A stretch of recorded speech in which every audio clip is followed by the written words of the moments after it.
Bonjour, bienvenue à tous. Aujourd'hui, dans cette vidéo, nous allons aborder la notion de bonheur. C'est-à-dire que dans notre société dite civilisée, on se rend compte que le niveau de bonheur des personnes y habitant est inférieur à ceux des sociétés dites non civilisées. Donc nous allons essayer de voir déjà qu'est-ce qu'on peut amener à ça, pourquoi notre niveau de bonheur, de la perception qu'on a de notre bonheur est inférieur. Qu'est-ce qu'on peut y faire? Et en fait, on peut faire beaucoup de choses, puisque le cerveau est relativement malléable, ce qu'on appelle la plasticité cérébrale. Et donc, par rapport aux dernières études qui ont été faites en neurosciences et en psychologie positive depuis des années, eh bien, on sait qu'on peut modifier notre perception de ce que nous vivons. Et cette vidéo, je pense qu'elle va être faite en 3 ou 4 volets, parce que je ne sais pas combien de temps ça va me prendre pour chaque volet. Mais ce sera en tout cas entre 3 et 4. Donc là, nous allons faire les détails des vidéos qui vont suivre. On va d'abord essayer de voir qu'est-ce qui nous rend heureux. Et de ce fait, on va comprendre qu'est-ce qui nous rend malheureux. Ensuite, nous allons essayer d'établir quelles sont les choses qu'on peut mettre en place pour augmenter le niveau de bonheur dans notre vie, en tout cas la sensation de bonheur dans notre vie. Ensuite, nous allons voir comment on peut faire pour agir positivement aux événements de la vie, parce que des événements, il y en aura toujours. Donc comment on peut faire? Et en dernier lieu, ça va être comment s'armer, comment être plus résistant à l'adversité. Qu'est-ce qu'on peut mettre en place pour se sentir, pour qu'à l'intérieur on garde l'harmonie malgré que la tempête souffle à l'extérieur par exemple. Et on va donc voir point par point comment faire pour arriver à ce niveau-là. Et normalement on devrait arriver à un niveau de bonheur assez stable. Et il faut savoir aussi, par rapport à nos enfants, que quelqu'un qui voit la vie de manière, on va dire, toujours négative, va le transmettre. Ça veut dire que si vous voyez, paradoxalement du coup, si vous voyez, vous, la vie de manière positive, vous allez transmettre à vos enfants cette vision de la vie. Et je pense que c'est un cadeau qu'on pourrait leur faire et qui leur permettra surtout de se sentir beaucoup plus heureux à l'âge adulte et même enfant, puisqu'on va leur proposer des chemins de réflexion différentes et de réactions différentes face aux événements. Puisqu'il faut savoir que le bonheur, c'est pas tant ce qu'on vit, c'est comment on le vit à l'intérieur, c'est ce qu'on en fait, c'est quelle interprétation on en fait. Peu importe la situation, imaginons n'importe quelle situation, un individu va le vivre d'une certaine manière et un autre ne le vivra pas de la même manière. Ça dépend ce qu'il va se raconter lui à l'intérieur. Et c'est comme ça que la notion de bonheur est vivante chez l'être humain. Il y a un mythe dans notre société qui dit que le bonheur, c'est d'être heureux tout le temps en permanence. Et en fait, ça c'est faux, ça n'existe pas. Être heureux tout le temps en permanence, à moins d'être un moine bouddhiste ou d'être le Dalai Lama, je ne sais pas, mais en tout cas, dans notre société, très peu de personnes arrivent à cela, et à mon sens, ça me semble une utopie. Par contre, on sait que le bonheur, c'est l'alternance de choses un petit peu difficiles avec un sentiment de, on va dire, de complétude, mais qui dure sur le long terme et qui est stable. Et c'est là qu'on le différencie de la joie et du plaisir. La joie et le plaisir, c'est quelque chose d'éphémère, d'instantané, d'éphémère, mais comme c'est éphémère, évidemment, ça ne dure pas. Et ça n'apporte pas le bonheur, ça apporte juste de la joie momentanément. Donc nous, on va différencier ces deux choses. On va expliquer aussi pourquoi, dans notre société, de par l'émergence de la publicité après la Deuxième Guerre mondiale, eh bien, les publicitaires et même les psychologues, certains psychologues ont réfléchi à ça à cette époque-là, c'est comment créer du désir inexistant chez les êtres humains. Je m'explique. C'est qu'ils ont valorisé, donc sous forme de publicité, ils ont valorisé le fait de nous faire croire qu'on avait besoin de ça pour être encore plus heureux. Et aujourd'hui, on sait ce qu'est devenu la publicité, on sait les dégâts que ça fait et l'hyperconsommation que ça provoque dans notre société de consommation. Et donc, l'idée déjà, c'est de ne pas être dupe et d'être... moi, je ne vous demande pas de me croire sur parole, je vous demande d'expérimenter. C'est-à-dire que on sait que par exemple, imaginez que vous voyez un objet où vous vous dites tiens si je l'ai, eh bien je serai plus heureux. Vous l'achetez et qu'est-ce qui se passe? C'est que sur le moment, en effet, vous êtes plus heureux et c'est ce qu'on appelle du coup la joie et pas le bonheur, mais ça ne dure pas. Et dans quelques temps, vous allez avoir le désir et le besoin d'acheter un autre objet avec cette même insatisfaction à la clé. C'est-à-dire que ce qui se passe dans l'esprit humain à ce moment-là, c'est que la publicité promet le plaisir, et elle promet avec ça le bonheur. Quand vous achetez l'objet, il y a le plaisir, mais derrière, il n'y a pas le bonheur. Donc il y a une forme de déception, et on recommence, et c'est un cercle vicieux. C'est-à-dire qu'on va acheter quelque chose qui ne va pas nous satisfaire pleinement puisqu'il n'y a pas le bonheur derrière, et on va recommencer inlassablement puisqu'on nous fait croire que c'est le chemin du bonheur. Donc en fait, tout le monde prend beaucoup d'êtres humains prennent ce chemin-là qui est un chemin qui ne mènera jamais au bonheur, quels que soient les objets que vous possédez. Et puis en plus, plus on a d'objets, plus ils nous possèdent, c'est-à-dire plus il faut s'en occuper. Donc il faut savoir ça, c'est que avoir énormément d'objets, ça ne rend pas heureux. Ça ne rend pas heureux. Donc avoir énormément d'objets, ça ne rend pas heureux. Ensuite, ce qu'on sait aussi, c'est que le bonheur, cette route-là, ce qui est proposé par les publicitaires, cette route-là ne mène jamais au bonheur. Le bonheur se trouve, il faut reprendre contact avec soi-même. Et quand on achète beaucoup de choses, eh bien on n'est pas en contact avec soi-même, puisqu'on est à l'extérieur de soi-même. Du coup, on ne se retrouve pas dedans.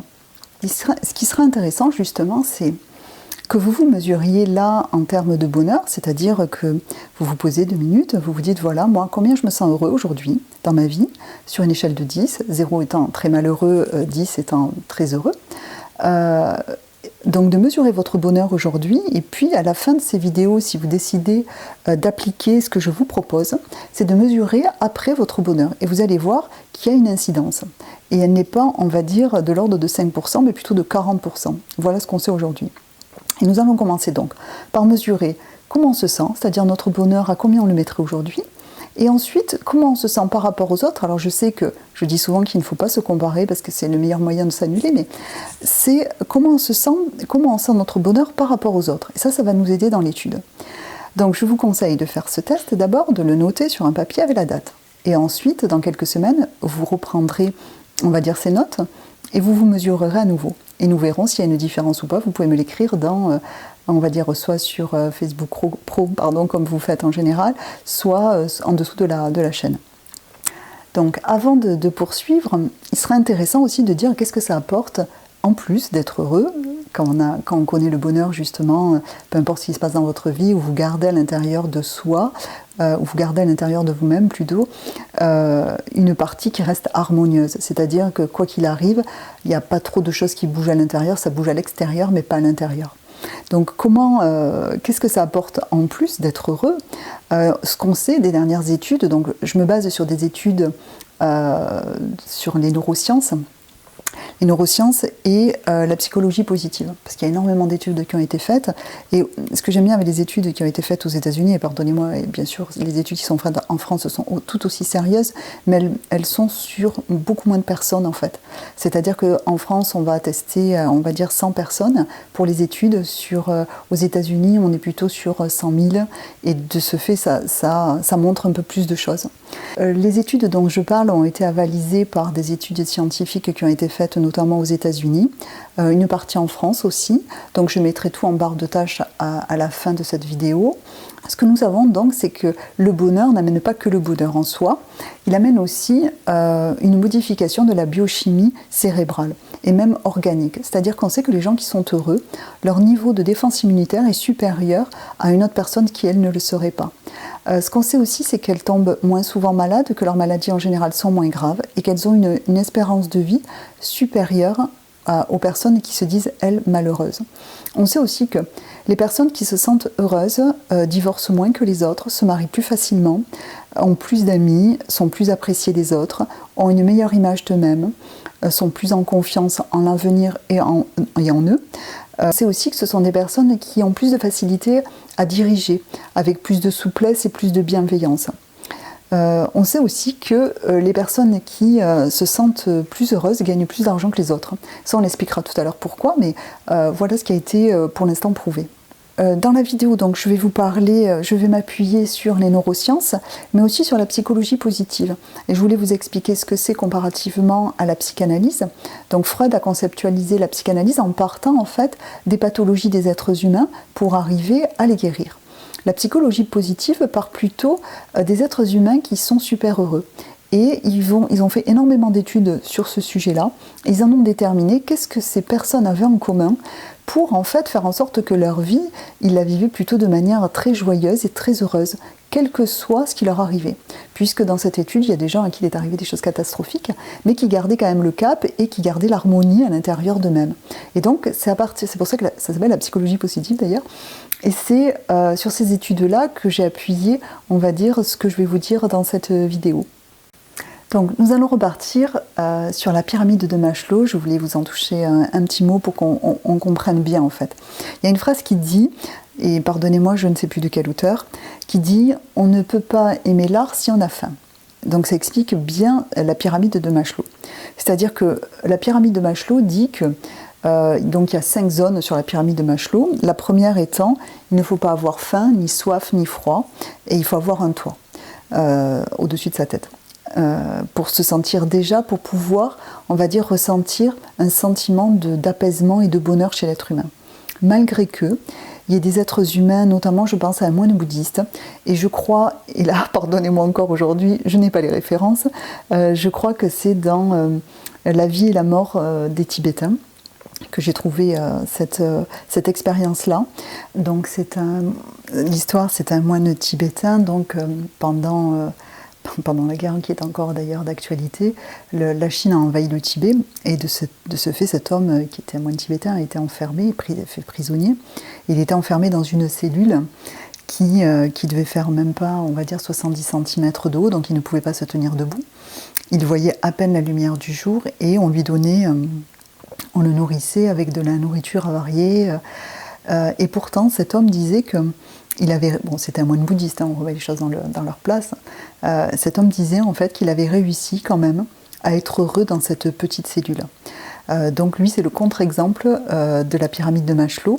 Mais globalement, si on n'est pas moine tibétain, eh bien, c'est compliqué d'accéder à ce genre de bonheur, même dans ces conditions. Enfin, surtout dans ces conditions. Donc on reprend sur la pyramide de Maslow. Il faut savoir que la base, c'est le besoin physiologique. Il faut savoir que vous devez ne pas avoir faim, ne pas avoir soif, ne pas avoir froid, avoir un toit sur votre tête pour pouvoir accéder au minimum de bonheur. Ensuite, ce qu'on sait aussi, c'est qu'il faut que les besoins de sécurité soient contentés. Notamment si, par exemple, vous vivez dans un pays qui est en guerre, il est plus difficile de se sentir heureux parce qu'il manque de sécurité. C'est-à-dire que ce qu'on oublie, parce qu'on vit en France, c'est que nous avons beaucoup de sécurité, notamment la loi, notamment le fait de pouvoir faire appel à la gendarmerie ou à la police s'il y a un souci, et de pouvoir se référer aux lois. Si on nous fait quelque chose, on peut s'en plaindre. Et en plus, on peut avoir réparation. Ce qui n'est pas du tout le cas. Quand vous êtes en guerre, évidemment, tout le monde le sait, c'est que vous n'avez pas cette sécurité-là, et de ce fait, ça ne favorise pas le bonheur interne. On sait qu'une fois qu'on a ces deux choses, à savoir les besoins physiologiques et puis le besoin de sécurité, a priori, on n'a pas besoin du reste. Enfin, on a besoin du reste, c'est encore mieux, mais on peut déjà être heureux là. On sait que le reste, c'est le besoin d'appartenance, c'est-à-dire de faire partie d'un groupe, d'une famille, d'une société. Ça, c'est le 3e besoin sur la pyramide de Maslow. On sait aussi qu'il faut un besoin d'estime de soi, c'est-à-dire savoir qu'on est utile aux autres, savoir qu'on a une place, qu'on sert à quelque chose dans notre société, ça paraît important aussi. Dans le 5e besoin, ce qu'on retrouve, c'est le besoin de s'accomplir, le besoin de prouver sa valeur, le besoin de sentir qu'on a une valeur. Donc voilà les éléments qu'on retrouve dans la pyramide de Maslow.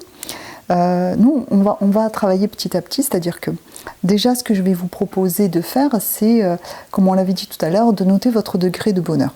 Là, maintenant. Comme ça, dans 3 semaines, vous pourrez vous le mesurer et voir si oui ou non ça a eu un impact.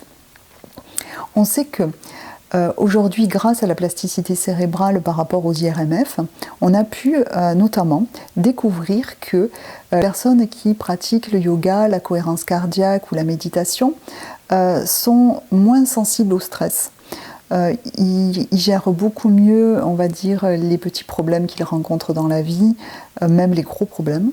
On va dire qu'ils ont une réaction à ce genre de stress qui est bien plus efficace. Ils arrivent à trouver des solutions plus facilement, ils sont plus concentrés que les autres, leurs capacités intellectuelles sont plus rapides. Ce qu'on sait aussi, c'est qu'ils sont en meilleure forme physique. Voilà ce qu'on a pu découvrir. Et il y a des études qui ont été faites qui prouvent que, notamment chez des sujets qui avaient subi des AVC, des arrêts cardiaques ou des cancers, on sait que les personnes qui ont suivi cette formation, notamment il y a une clinique aux États-Unis, donc je vous donnerai en barre de tâches évidemment toutes les indications sur les livres qui ont été faits à partir des expériences qui ont été faites dans cette clinique.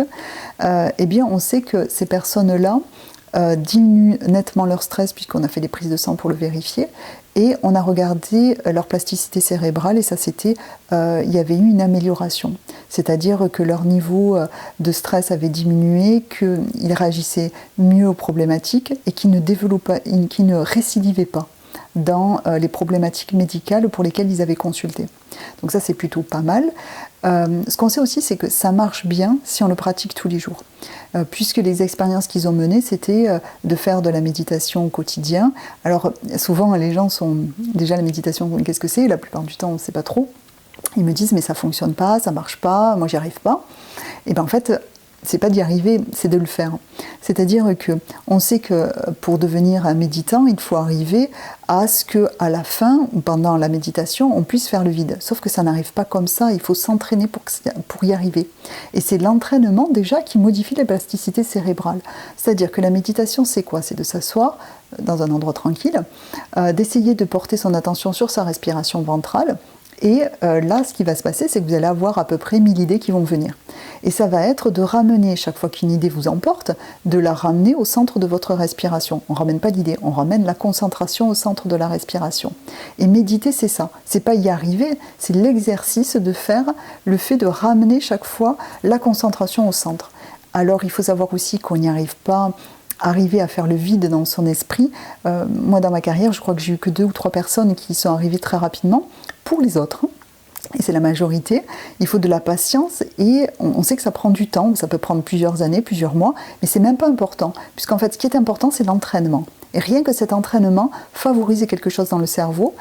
Bien sûr, après qu'on arrive à méditer vraiment, on accède à d'autres zones, mais déjà rien que cet entraînement, eh bien, c'est ce qu'il y a de plus important pour changer déjà sa plasticité cérébrale et du coup changer sa réaction face au stress. Donc la première des choses que je conseille et que je propose, si vous en avez envie, c'est de faire de la méditation ou de la cohérence cardiaque. Vous allez sur YouTube et vous avez le docteur Servan-Schreiber qui a expliqué par ses études à lui, qu'est-ce qu'apporte la cohérence cardiaque. On sait que la cohérence cardiaque, notamment quand vous en faites 5 minutes, ça envoie 6 heures de neuroadrénaline dans le sang. Qu'est-ce que c'est la neuroadrénaline? La neuroadrénaline est un capteur d'adrénaline. Ça permet de faire chuter le cortisol dans le corps, et on sait que le cortisol, s'il est déclenché parce que vous avez une bête féroce qui vous poursuit, eh bien tant mieux, parce qu'il va être utilisé. Par contre, le cortisol, si il est déclenché dans le corps par une colère ou par une peur, eh bien ce qui se passe, c'est qu'il n'est pas utilisé. Et de ce fait, il devient un poison pour le corps. Il acidifie le corps. Ce qu'on sait aussi en thérapie, en psychologie positive, c'est que la maladie ne peut pas se développer dans un corps alcalin. C'est quoi la différence entre le corps alcalin et le corps acide? En fait, on sait que le cortisol, ça développe beaucoup d'acidité dans le corps. Si on arrive donc à envoyer de la neuroadrénaline dans le corps, par le cerveau, eh bien ce qu'on va provoquer, c'est qu'on va alcaliniser le corps et l'esprit. De ce fait, on développera moins de maladies que les autres et surtout moins de problématiques inflammatoires. Voilà les dernières expériences qui ont été faites et qui sont prouvées par la science. Donc je vous conseille à tous de commencer par pratiquer. Alors allez-y doucement au début, non pas parce qu'on peut avoir des effets secondaires, mais parce qu'en fait, je ne vous conseille pas de faire 1 heure de méditation comme ça de but en blanc, parce que ça va vous paraître très long. Moi je conseille de commencer par 5 minutes et d'augmenter toutes les semaines le temps de méditation. Mais par contre de le faire tous les jours. Voilà la première des choses que l'on sait pour augmenter notre niveau de bonheur. La deuxième chose que l'on sait aussi, c'est qu'il est important de faire une activité physique tous les jours. Alors je sais, on vous le répète, etc., mais déjà on n'explique pas souvent pourquoi. Il est important de faire donc de l'exercice physique tous les jours parce que aujourd'hui, avec nos vies, on va dire un peu sédentaires, eh bien on ne marche pas assez. Résultat, on n'élimine pas les toxines, on n'envoie pas non plus de la dopamine au cerveau, puisque faire de l'exercice, ça envoie de la dopamine, aussi un peu de sérotonine. Et de ce fait, en fait, on ne favorise pas l'apaisement et le bien-être. D'ailleurs, tous les gens qui font du sport, toutes les personnes qui font du sport le savent, c'est qu'une fois qu'elles rentrent après avoir fait du sport, elles se sentent nettement mieux. Et on sait que, contrairement à ce qu'on pourrait croire, on sait que les personnes qui font du sport ont des capacités intellectuelles supérieures aux personnes qui ne font pas de sport. Ça a été validé, alors que souvent on pensait que les sportifs, eh bien, ils avaient tout dans les muscles, rien dans la tête. Eh bien, rien de plus faux. Ce qu'on sait aussi, c'est que les personnes qui font du sport sont moins colériques, gèrent mieux leur stress au quotidien. Donc je pense que ça paraît important. Puis en plus, au niveau de la santé, c'est quand même meilleur pour la santé de faire du sport, puisque les dernières études montrent qu'il est préférable, on sait que les personnes qui travaillent assises toute la journée, c'est aussi dangereux que d'avoir du diabète.